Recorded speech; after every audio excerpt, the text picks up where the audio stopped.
So today we're going to talk about personal branding and social media. I think everybody here knows what social media is. I would hope people are on social media. I'm fighting with somebody right now to get on WhatsApp, which is not, I mean, it's just WhatsApp and people don't want to even go on WhatsApp. So I'm hoping you guys at least have some social media accounts or some sorts. So what is personal branding? I think, Jeff Bezos put it eloquently. It is what people say when you're not in the room. That is what your personal brand is about. So I know Lucas here is the gym guy. I can already tell that. I was told to quickly Google him, and already just from Googling him, I could tell, okay, so this guy is the gym guy. He's a personal trainer. I don't need to do any further research on him. Now that is your personal brand, so I don't know if you knew that. So, according to brandyourself.com, personal branding is managing your name, even if you don't have a business. At this point of view, we live in a digital world. And like what I just did, I went in and Googled Lucas quickly. It's what everybody does right now. So you need to build that personal brand, and the best place to do it is using social media, of course. So it is, your the impression, your identity, the image. It talks to your integrity, which I'll touch on later on when you speak about Katleho, who's now trending, and the intention as well. That all forms part of your personal brand. When you I'm look going at to jump in for 10 seconds every few seconds. I mean, I think the big thing for me about that is that what people have missed is their ability to use your personal brand as a mechanism and as a skill to actually create an operating and commercial model. I mean, Kweli, you and I were talking about this the other day, that it is ultimately now beginning to be a need that who you are plays a prominent and important role in whatever skill or whatever fulfillment that you're actually delivering. No, absolutely. I mean, if we look now, when you're talking, skills and experience, 70% of employers use social media to screen their candidates during the interview stage. And then once you're in the company, they now then use that to constantly monitor, because right now you are no longer just an employee, but you're also a brand ambassador for whatever company that you work for or whatever brand you're associated with. So they need to constantly be monitoring that you are still a good representative of that brand, because they've worked hard for that brand. So one of the easiest ways, like I said, or the quickest ways to do it, it is, somebody mentioning somebody's name, or you are in a networking situation, or, like people my age, you're on the dating sites and you see somebody's name, you need to go and Google them. And what comes up, it's very important. What a lot of people don't do is Google themselves, actually. And I always advise people to constantly be Googling themselves to find out what is it that is actually out there about you, whether it's something that you've intentionally put out there through your social media platforms because they're public. But if you have a private social media account, I could be mentioning you on my YouTube videos, or I could be mentioning you on on Twitter, or whatever the case is, and that will automatically come up when somebody Googles you. I just want to mention on that one that one of the amazing things that happened to me this year, and particularly since Refilw and I have been working, is the complete change in terms of my profile on Google, based on what's eventually happened in terms of me understanding this, how I can profile myself, particularly from a business context. So if you go to Vic Rankin, or you go to vicrankin.com, you get the plethora of who I was, which is fundamentally different to who I was before we started this in July. So it is a pretty powerful tool. Definitely. I'm sure everybody knows that. Now, when we speak, I mean, obviously with everything else, there's the good and there's bad, Like I said, one of the things that we always speak about is being intentional about what you put out there. And when we look at the stories, that I've just highlighted here, these, I think, are the worst case scenarios that we've had with, people either intentionally putting out the content, like we saw with Adam Katsavelo, where he intentionally put out that video, which just ruined his entire life, his family, the business and everything, he intentionally did that. But then you have somebody like Katleho, for example, who didn't put out the video, the recent video that we've seen with the cheatation scandal that's happened. And that has resulted in him now, losing job. Brands like Outsurance are now removing all his ads that he's worked with. We've seen, I think it's also Expresso that has now, he hasn't been on Expresso since the video has come up. And that wasn't, intentional on his part. I mean, yes, the cheatation was intentional on his part, but I think for everything to break out like that in the public's eye was not intentional on his part, but that still affects you, and it could affect, your livelihood, you losing your job, your bread and butter at the end of the day. And then we look at, obviously we've seen the scandal that also happened with Clicks, which on their side was just recklessness, not somebody not actually checking, is this actually fine to go out there to the public? And then we also saw with, what's his name? Kevin Hart, a couple of years when he was meant to, host the Oscars, which would have been a history-making moment. But because of the content that he had put up years ago came back, and it was not today, it was not, it was unacceptable. And that's one of the other things that we always speak to clients about in terms of your social media. You need to constantly be looking at, is the content that I put out 10 years ago relevant today? Is it acceptable today? Because 10 years ago, sure, it was fine to make, homophobic jokes. Everybody was laughing at it. But in 2020, it's unacceptable. So you need to do, look back at your content, go back to your Facebook posts. There's another lady that we've discussed here who years ago had made negative comments about South African tourism, and recently was being offered a job with SA Tourism. And those Facebook posts, came up, and it was like, well, we can't have somebody represent South African tourism who's made negative remarks about South African tourism. So it's always a good idea to go back to your tweets. I think we also saw the young lady who was interim Miss South Africa, who at 14 years old, what do you know at 14 years old? But at 14 years old made racist remarks. Now at 20 years old, trying to enter for Miss South Africa, and people are picking that up. So yes, you may not think about it now today, but it's good to go back to your tweets. What were you saying in 2011? What were you saying in 2006, 5 when Facebook was actually launching? Because you're obviously a different person then than you are right now, but those comments can still come back and negatively impact you today, your livelihood today. So that's one of the other things we always talk about. I was going to say that for me, a lot of these are about authenticity, right? So one of the clear things about personal branding for me is the need to be authentic. Now, one person I always give an example of this is Joe Rogan. There are 3 types of Joe Rogan. There's Joe Rogan when he's podcasting. There's Joe Rogan when he's doing his UFC commentating, and there's Joe Rogan when he's a comedian. But the thing is that although they're 3 fundamentally different people in terms of how they present themselves, the public have got used to accepting that. So you can take The Rock as well. There are different versions of The Rock in his philanthropy, in his this work, and his that work, etc. So the challenge with Katlego is that the authenticity of who he is not the reflection of what he's doing. No. And that's vital in everything that you do. Otherwise, it's going to come back to bite you. And it's not so much, for me, what he has done that's removed him. It's the idea that people thought, and I'm sure, insurance companies thought, and Outsurance and everybody thought, this is a wholesome young kid who's just turned out not to be a wholesome young kid. So it's important when we project ourselves with authenticity. If we're reckless people, then be reckless people, but be authentic about it. But don't do one and be the opposite of that.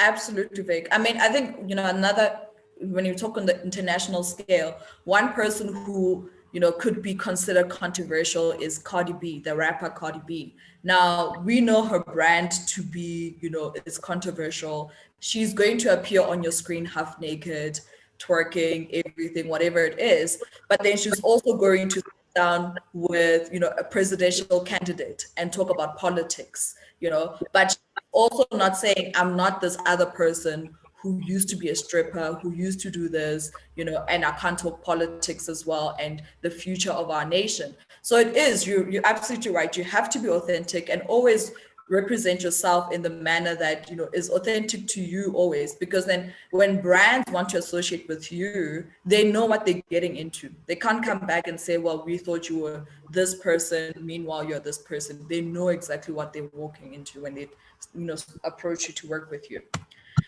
But then we also have the good sides, obviously. And my favorite story, to come out of 2020 especially, is Elsa Majimbo, who, I don't know whether she did this intentionally, to hoping to be this big star that she is now. But I think, we're speaking about authenticity as well and intention. And her intention really was just to, make people laugh, to bring joy during lockdown, and being her true authentic self. She's young, I think she's 19 years old. So it is just, she's being true to who she is. She's on TikTok, she's on Twitter, using the platforms where her audience, which is people her age, are also on. But that, I mean, she's being featured Vogue, British Vogue. She's been interviewed on CNN and working with brands like Fenty and all of these other huge brands as well. And that just speaks to also being authentic to who you are. Another great example is Greta, who we all know to be this climate change activist. And that's her brand. That's who we know Greta to be. That is what she advocates for. That's what she's always talking about. So for her to, we can't expect her to come back tomorrow and say there's no such thing as climate change or whatever the case is. So it's always about being authentic to who you are. And I think that's what opens doors for you, because people connect with that authentic self that you're projecting. And with that, the doors open for you, whether you're intentionally trying to create a business, out of the business of you, who you are, what you bring into the table, or you just, like Elsa did, you just wanted to put out content out there and hope that somebody will pick it up and, approach to work with you.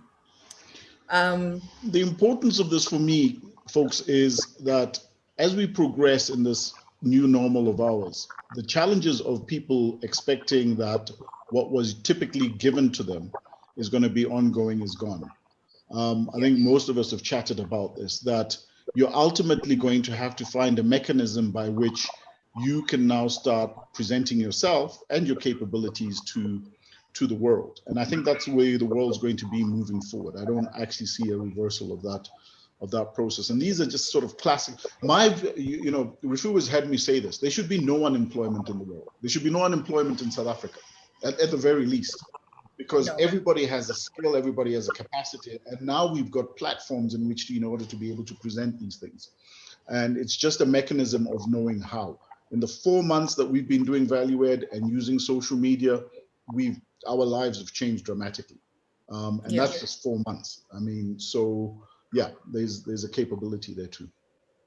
Absolutely. And I mean, this is just, one of the, like, Vic has just said, nobody really should be employed. And the beauty of, I think, creating your brand through social media is that you can do this while you're working, right? We've seen now with the economic downfall this year, everything that's happened with COVID, you can't really put all your marbles in one basket. You can't really rely on just having a job, which could be gone tomorrow. The company could be down, and you are out of a job.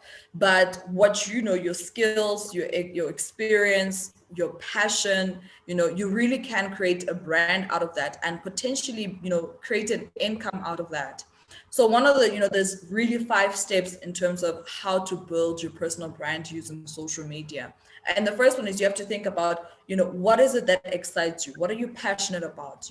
What do the people around you come to you for advice for? That's how I started with personal branding and also personal development coaching, because I was just building my brand, not even thinking of it as I'm in building the brand, but having people just come to me and say, okay, I need advice with 1, 2, 3. I need advice with so and so. And I said, well, actually, I love doing this.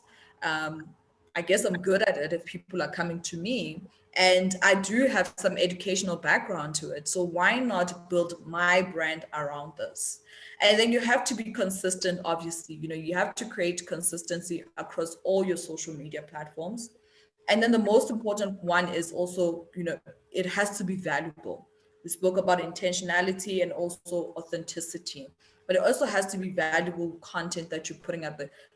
People can learn from it, people can connect to it, and it just moves us forward as a nation or as people. And then the other one, the fourth point is you have to connect. You have to build your audience. We talk about families, we talk about communities. If you look at all the social media influencers speak about the community and their little families, and that is what will then sustain your brand. The fifth thing is obviously you have to monitor. That what you're doing is actually one, connecting with people, that this is what they actually want. By creating that community, they're able to also advise you or channel the content that you then should be putting out there. And really, one of the things that I always say is Google yourself. You'll be amazed at what you find. Either you'll find stuff that you did not intentionally put out there. So either people have tagged you on posts, on pictures, on Facebook, whatever the case is, on Twitter, or there's nothing on you, like nothing, and it's 2020, which is one of the things that we're finding, at Value. We invite guests to come through and you're looking for a picture. By the way, it's frightening. It's frightening. I mean, we've got board members looking for board jobs, and then when you Google them, they don't exist. I mean, it's like, okay, how is this going to work exactly? So you're depending on your CV to be your spokesperson. That's like 1970.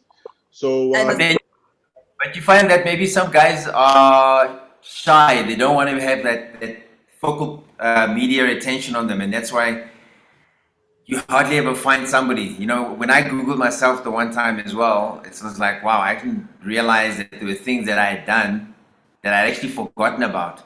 Yeah. But the one thing that I can definitely say is that I haven't deviated from what I'm passionate about. Yeah, and you haven't, Lucas. That's one thing clear. And your Google profile actually exhibits that, and that's key. Because one of the things that we're trying to get across to people, if it's kind of like, I don't want to be on social media, that's kind of like saying, I don't want to use a microwave, I'll carry on with an oven. It is just antiquated and it's not going to work. In the future, nobody's going to be doing reference checks. We at Stanton Stage have stopped doing reference checks. We're not stopped, but we reduced. The biggest profile of where we come and can find you authentically and not from your friends or your previous peers, etc., is to find out what you're doing in the social media side. And we actually purchased a company when we were at AdCorp that has got an algorithm that can actually go through your entire media profile and start determining whether you're an asset or a liability to a business. So it's not going away. It's going to be there. And the more they get closer to that capability of being able to distinguish you from that, I was even saying to a psychologist, I think it's going to be first, even before assessments. So your reference checks are going to go, it's going to be that, and then it's going to be your assessments. And if you don't pass that line jump, you're not even going to they're not going to spend that kind of money on you for assessment. So people, Lucas, are going to have to, they're going to just have to get with the program, because that's where we're going. Sorry, we just want to maybe just go to the last slide. So just to end off, and I know I'm jumping in and I know the guys have to run. It's a course and a program that we're running, right? And we're running it on a consistency twice a month. 300 rands a month, and we go through the entire process of how to, not only firstly starting from a social media branding perspective, but the guru here will tell you how to do it. She's being shy. She is an Oprah Winfrey school graduate, and she's actually been doing this from a very young age. And if you look at where she's come from and where she is, you'll understand the power of this thing. Which is why I actually said that she's really got to talk about this and spread this word, because people of my age, when I Googled myself after she mentioned it, I had a mild heart attack, because what actually came out was my definition of who I was, Lucas, was not Viela, it was all the companies I'd worked for. And that's not who I am. That's not where my passion lies. As a matter of fact, half those companies are left and I didn't even like them. So I had to recreate a new physiology about who I am and then start defining my skills against that. So it's a course and a process. And by the way, go into our website and you'll see a little bit more about it. We'll put this up for those of you who have to run. But I do encourage it from the perspective of just trying to figure out what it is that you can do to improve your standing. You, Lucas, in my opinion, I think you've got amazing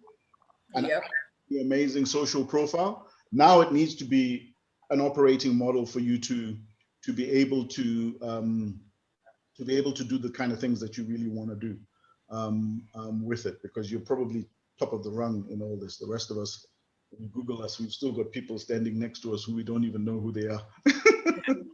Who the hell was that? So it's about taking it and working it in that format. Yeah, it's a learning experience each and every single day. You know, I mean, even through lockdown, you get to learn about your strengths and you try and capitalize on your strengths. And it's just a matter of grinding through the cement to make sure that you stay visible and you stay relevant and current with what you do. Yes. So, and consistent. That was the big thing. One of the things that we've done now is we've now started defining consistency, particularly for value add. What does consistency look like? And we need to be consistent, because this is not you do it for 6 months and all of a sudden, you've got 50,000 followers. No, it doesn't work like that. But you have to be consistent and you have to define that for yourself very specifically. But what we're encouraging people to do is not to say that, oh, I'm trying to avoid this and I don't want to be on that. And nobody's saying go on every site, right? Nobody's saying find yourself from Twitter all the way from Twitter to somewhere else. People are just saying understand who you are and what's the best site to define that personal branding and which social media platform you can use. Yeah, absolutely. Vic is right. We look at, what is it that what is the image or the brand that you're trying to create, and then we look at the platforms that you then go to. And by consistent, we don't mean post. Yes, I said post every day, but, consistent could be every week or every second week or every month. I have a YouTube channel that I only post on every second week. So it is just one of those things that you consistent means you doing it on a regular basis, or if you choose monthly, then stick to monthly on LinkedIn. And this is what it looks like, so that people start associating that with you, because you then want to create that you are the thought leader in this topic, because you're a personal trainer. You want to be known as the best personal trainer that there is in this region or this market that you're then serving. And people must then, when I Google you, I must see that automatically. Yeah. So that's and on that note, I've got to love and leave you. I've got a strong nation. We'll chat again. Thank you very much. And I've got the email from Zila, so I'll have a look at it again for your next topics, and I'll hop along. Are they always at 5:30, Vic? Yeah, they are. But for you, we'll change them. Look. No. Okay, I'll just, as I said, we can make a plan. We can do it even on the side when you're available as well, so we have more time. Okay. Cool. Okay. All right. Super. Thank you very much, guys. Lovely presentation. Cheers. Thanks. Thank you. Cheers. Cheers, guys. Bye. Yes. Where's Nokwando? Is she still there? Nox, I'm still here.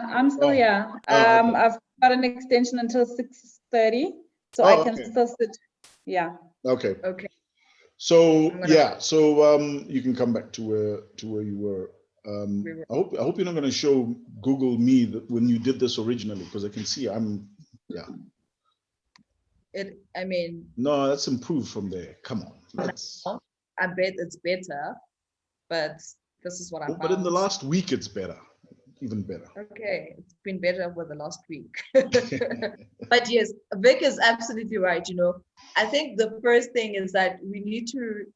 It's when we've researched some top executives, before all of this, before Vic created Vic Rankin actually and was intentional about what he wanted to do. Then all you find is the companies that he's associated with, that he's worked with. SAA, and SAA, it doesn't say SAA during the good years. It just says SAA. I know. I see it's still got Stanton Chase here, executive director at the bottom. Geez, when does that actually eventually fall off the platform? I mean, you just need to create more content. Yeah, I do. So that it goes to page hundreds and we don't see it, but it is just one of those things that you need to, if you're associated with whatever company you're working for, you may not even like it. The brand of the company could be terrible, but you just need a job. But if you're not intentionally creating your brand, then that's all we find out. From my side, it is, for me, it works out because one of the things when you Google me most of the time is the fact that I went to the Oprah Winfrey Leadership Academy. I was part of the first group, but for me, that is a good brand to be associated with. So I'm not complaining about that one. And I will gladly keep it there because it's opening doors for me. So it's just one of the things that, Vic spoke about when you go then on your Google images and you see the person that's next to you, you're like, who is this person? Because if I then Google Vic, I'm wondering, who is this white lady? So Nokwando, if we Google you, we're just going to see Stanton Chase everywhere. I don't even know. Hey, like, I'm so guilty. I'm a bit shy of the socials. So I'm one of those that actually need a strategy of what I'm going to do, how I'm going to do it, because I'm a bit shy to be on the socials. But if you look at this, okay, this is not a true, there's a different, but if you look at this and just think about it, what would somebody who is thinking about working with you, thinking about employing you, or thinking about even knowing you do or think the moment they Googled, right? So if I didn't know, if I just met Refilw and I just Googled her and I went in and then realized that she's got a company called Nawiri, there's pictures of her with Oprah Winfrey. She went to the Oprah Winfrey.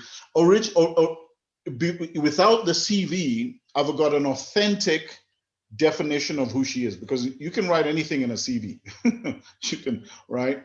But now this doesn't lie. I've got an authentic element. And if I go and Google images, and that's what I do quite a bit now, I can see what kind of person or individual you are, whether you were in meetings or whether you did a conference or whether this. So you can't come and just, say to me, oh, I've done conferences and I've done this, and I'll go, well, really, where and how? Because there's no actually reflection of that. And it's the same thing for me now, which is important for me because I don't want to be remembered or known for SAA executive or just Stanton Chase or AdCorp. I want to be known for who I am, not what I do. So now it's a real element of picking up and trying to drive that who I am rather than what I do. Philosophy in my personal branding and in my social media. When people now Google me and get to see who I am and the kind of images and pictures that they see of what I'm doing. Absolutely. So when we look at the benefits, obviously there's a lot of benefits, but these are just the ones that we've highlighted here. The fact that like Vic said, it's not about what I do, but yes, it's important. It's a 360 CV of it's a 3D CV of you. So it shows you're building credibility, number one, because you're showcasing what it is that you bring to the table. You're showcasing your speciality. And then you also create the support. I spoke about community and building relationships. You build that support around you. I think the young ladies in the makeup influencing space do it very well, where they collaborate with each other, and that's how they push their brands to be bigger than what they are. Because you obviously focus, you have a niche, you have a market that you now serve. But through the support from each other as a community, you grow that market. We've seen it. I think rappers have done it very well. Musicians have done it very well, where they then collaborate with each other from different genres. That's how they build their brands and the audience. It also gives you permission to be yourself. I think that's the most important part. We spoke about being authentic, building your brand, because it's not somebody else, taking charge or narrating who you are. You are creating that as you go. You gain confidence through that, because now you can sleep soundly knowing what's out there. What people are seeing of you when they Google you is what you have intentionally put out there. And then it also distinguishes you from your competition if you are creating a business out of your brand. And then I think, one of the other things is leaving a mark. We all want to leave a mark one day when we leave here. And with just the way we're growing, your great grandkids are not going to, sit around a fire and be told about their grandfather, Vikela Rankin. No, they're going to go to vikelarankin.com and say, this is what granddad used to do. Look at his YouTube videos. This is what he used to do. So leaving your mark as well on when you go on to the next live. And then also connecting to your target audience, goes back to community. And then it also focuses your energy, because now you're doing what you want. You're taking control of that. It's not a matter of rocking up at a 9 to 5 and you've been told what to do. You're now focusing your energy around what it is that you're good at, what it is that you're passionate about. Vic, do you want to add something? Yeah, I wanted to say that, just jokingly aside, when you talked about SAA, but if you think about it, if not too long ago, and 15, 20 years ago, your association with parastatals was paramount to a CV. So if you went and worked at ESCOM, or if you went and worked at Transnet, or if you went and worked at SAA, and you had that on your CV, that was a ticket to, it was like an MBA, it was a ticket to the next level, right? 15 years later, you don't even want the damn thing on your CV, right? As a result of the commission today, I got a message today saying, aren't you happy you left when you left? And I'm thinking, not too long ago, it was a proud organization to talk for. Now, if your personal brand association is linked to those kind of things, it's a danger. And whereas with you, at least there's an ability, if you're authentic enough, for you to define your own destination and destiny, irrespective of what's going on around you. People will always think of you as whoever you are, or you've intentionally determined yourself to be, as opposed to being reliant on either an institution that's out of date or an institution that doesn't exist. And it just makes life a whole lot more difficult to try and, find your way forward. No, absolutely, Vic. To add on that, I was having a conversation with a lady who is an executive at ESCOM, is working in communications. And one of the things that they're saying at ESCOM is that people are not hiring people from ESCOM. Now, what she needs to do is use her platforms like LinkedIn, Twitter, to actually showcase that, her credibility. Yep. So whether it's posting about whatever communication, what she works on, her speciality. And you can do that through, YouTube, you can do that through writing articles on LinkedIn, and it's free, all of this. Because then if somebody goes and Googles her, yes, her CV will say ESCOM, but they will also see all the other content that she's putting out, that she knows what she's talking about. She's not sitting there at ESCOM doing nothing, which is what the perception is. So it is, that's the I think the benefit of actually intentionally creating your brand with social media. So when you talk about the course, the social media personal branding, what to expect from the program, we will obviously looking at social media guidelines, how to set up the social media to support the outcome that you want to achieve.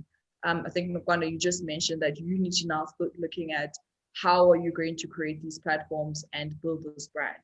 So that's one of the things that we look at. We're looking at navigating the risk, because like anything else, there is, risk. So how to navigate the risk of social media, and then building your image, your values, your mission, and your vision on social media as well. We look at background checks, the implications of your social media being used as for referencing purposes. And then also time management, that is a huge thing, especially for the youth. So over usage of social media, the inputs versus the outcomes. And then lastly, mental health management. Mental health is an important part. And, using your social media, it exposes you to cyberbullying as you navigate the digital world. So that's one of the other things that we then look at as well, because to be in it all the time, you opening yourself up to also a few of the dangers, including cyberbullying. So you need to know how to navigate that as well.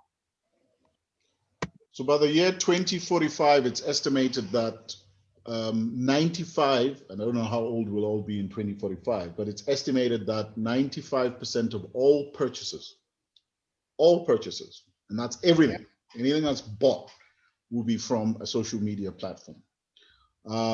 So yeah, I mean, that is the end of shopping malls. That's the end of, I walk into builders and I keep telling the guys, unless you do something radical, you're going to be out of business in the next 3 to 5 years. Because I don't have to come into builders and buy anything anymore. I can get it delivered to my doorstep. Takealot has just started advertising. So the power of the ability for people to make their own determinations is rising very quickly. And in the last 9 months, the online purchases in the US have grown by 15%. Yeah. So, so what it means is that if you've got anything that you want to sell, whether it's you, a product, a service, a skill, you got to find a mechanism to find how you're going to do that, utilizing the capabilities of online platforms. And there's a lot of benefit to that. For one, I've loved over the last 9 months, Refilw, we can do what we do. And I'm sitting here in my office. I don't have to go anywhere.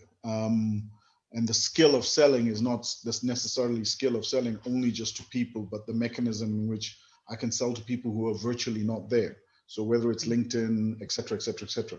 Whereas the old days, you'd have to expect somebody to walk into your shopping mall and then into your store. And that's the only way you could sell, and that's gone. So I think there's I'm a big proponent of this.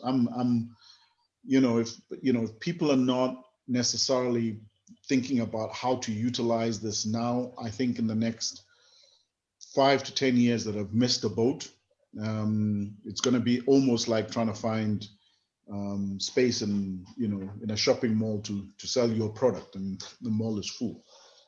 So it is important to get in now, and it is important to try and maximize your personal skill as a service that you offer, as well as your brand in terms of where that skill lies behind that.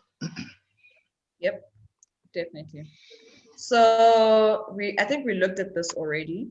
Yeah. The membership plan. Yeah. What we didn't talk about is how you can also help, which is by becoming an individual patron to sponsor one of the students on the Valued program.